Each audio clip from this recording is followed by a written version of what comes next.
So we'll just go over the various subheadings as described.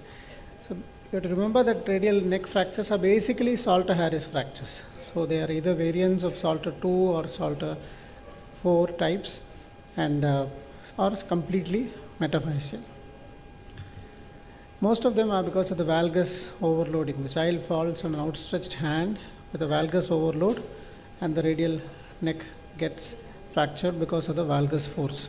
And they may be associated with a medial side fracture, a medial epicondyle fracture. And also the radial head and neck doesn't have any ligamentous attachments. So it's just surrounded by the annular ligament, but they are not having any attachments. And quite often these injuries, especially if subtle and if non-ossified, are missed and are picked up in retrospect. And much of the neck, the metaphyseal part, is extracapsular. Some of it is intracapsular, but some of it is extracapsular.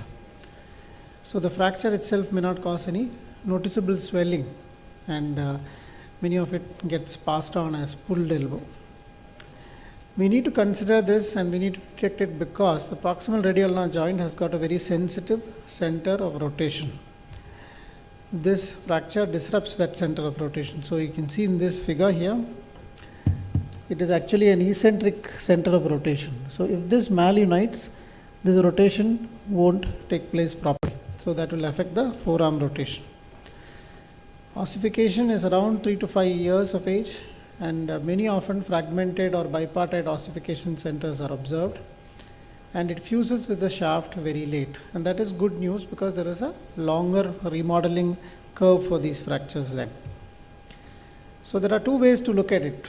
Classification wise, we can use, one is the Chambers method, which is less commonly used, which is dividing these fractures into 3 groups. So this is based on the displacement of the radial head, and also whether the injury occurred during a dislocation or during relocation of the elbow. Sometimes it is associated with a dislocated elbow.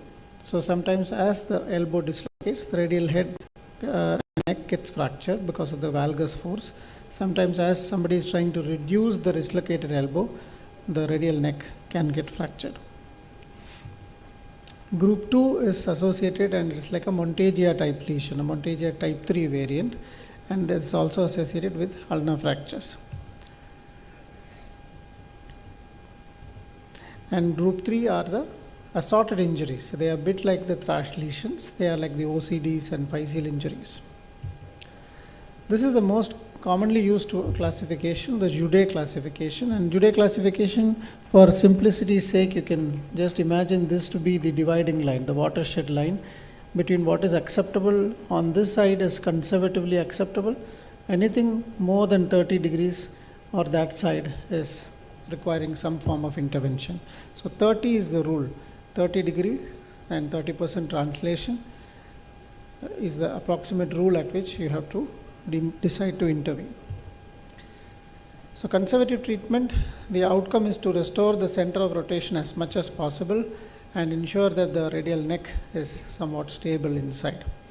So as I said, 30 degree angulation and 30% translation. So 30-30 rule is all you have to remember as far as the radial neck is concerned. So there are a number of techniques which are described. So the essential features are that the forearm should be in pronation. You need to give a longitudinal traction, and since it's a valgus injury, you have to create a little bit of varus stress so that there is a little bit of a gap into which the radial neck can be pushed inside. So there has to be a varus stress, and when you're giving that varus stress, you can put your thumb here to actually manually reduce it.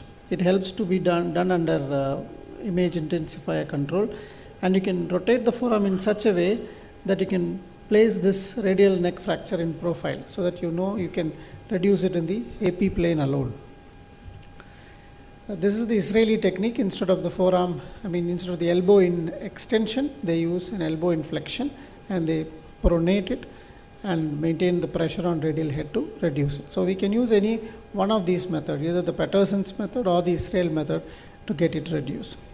If that fails, and as far as possible, we try not to disturb the vascularity, not to try to introduce instrument or not to open that area. But if it fails, we can try percutaneous reduction with artery forceps or elevators. So this is a case where we have done it using a 10 snail. This is a Monteja variant. We have introduced 10 snails and done using the Metazoo technique. But if you do decide to open, you can use the standard Cocker approach to dissect it, and acceptable reduction criteria are the same in open as it for closed. And you can use any one of these fixation options. You can use K-wires, 10 snails, and mini fragment plates. But in practice, K-wires or 10 snail is what we use. So this is a case where there is a Monteja fracture with a neck of fracture, where we have done it closed reduction and done 10 snailing. This is again another case where there is a more than 30-degree angulation, which is just pinned with K-wires, and radius taken care with a 10 snail. And good functions after that. So this is the last case. Even in neglected cases where there is a complete separation of the radial head and this was lying like this for almost 2 weeks undetected, we can open it, take care not to dissect too much, and put it back into place. And usually, without even any fixation, it just stays back. And this child had good results after that. So there are sequelae. It's a very precarious blood supply, so you need to watch out for AVN, osteochondrosis kind of situation, malunion, and therefore affecting the rotation of the forearm.